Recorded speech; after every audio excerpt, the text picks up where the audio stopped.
Guillermo and Frankenstein sound like a match made in heaven if I've ever heard one. The man's responsible for some of the greatest dark fantasy classics ever created. Pan's Labyrinth is still his opus in my book, though I'll always have a soft spot for the Hellboy films. He's a modern master of storytelling, and anytime he drops new projects, I'm there day one. I mean, can't you tell? Totally reviewing this day one.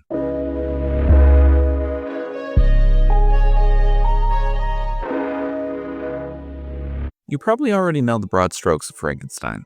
The story's been around since the early 1800s, and we got Mary Shelley to thank for that. Despite how well-worn the classic narrative is, Guillermo del Toro takes some creative liberties to flesh it out. He also assembled a stacked cast to bring it to life. Oscar Isaac, Christoph Waltz, Mia Goth, Charlie Dance, Jacob Flaherty, and Felix Cammarer. That's a lot of talent, and I can only imagine the salary budget behind this lineup.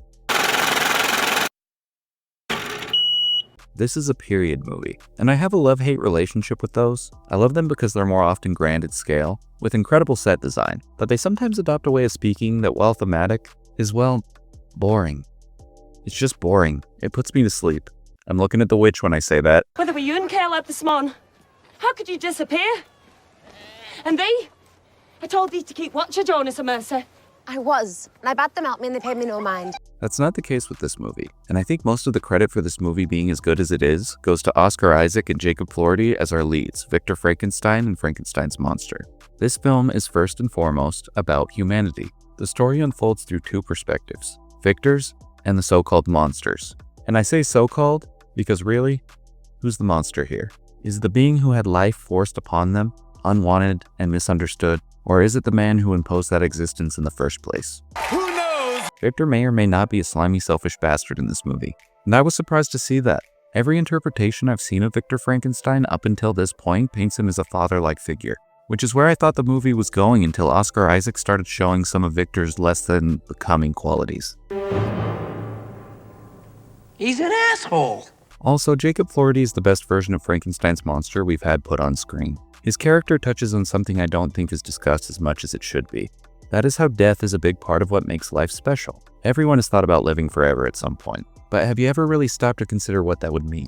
You'd eventually accomplish everything you wanted, see everything you ever wanted to see, do everything you ever wanted to do, all while watching everyone you love, or could ever come to love, die. And after all that, you'd still be stuck on this mortal coil for eternity. That doesn't sound fun at all. Frankenstein's monster is a tragic figure, and Mr. Del Toro made a very wise choice focusing on him when crafting this film.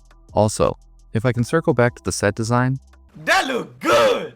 This is the most beautiful film I've watched this year. The costumes and the sets are a blend of gothic horror and fantasy, which is to be expected for a Del Toro film. But guys, this is different.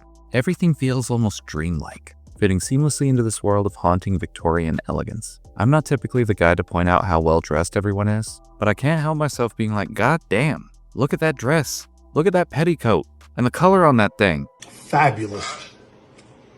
Fabulous. Protein. I want 17 with a bottle of sauce. There you go. You should watch this ASAP. Del Toro has outdone himself. And honestly, I'm not surprised. The last film of his I saw was Pinocchio, and it was exceptional.